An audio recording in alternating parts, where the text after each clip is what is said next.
Jeshi la Polisi Kanda Maalum ya Dar es Salaam linazo taarifa mbili.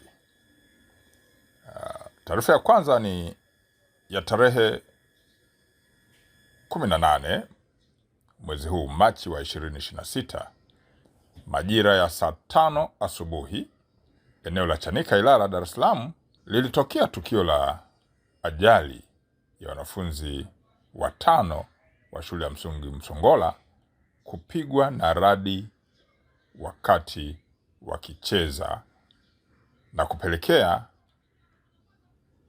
wanafunzi 3 kupoteza maisha na wengine 2 kupata majeraha.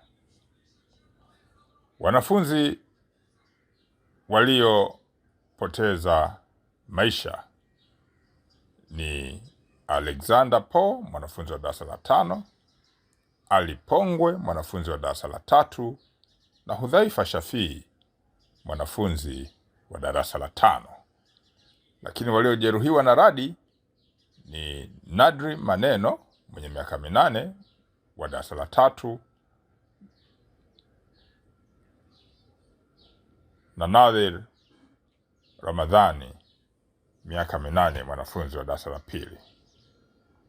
Wakati huo huo, polisi Dar es Salaam inafanya uchunguzi wa taarifa ya tukio la mauaji ya mtu aliyefahamika kwa jina la Athmani Nyanza aliyegundulika kuuawa na kufukiwa kwenye shimo pembeni ya nyumba yake mtaa wa Kimya Kimya, Zingiziwa, Ilala, Dar es Salaam.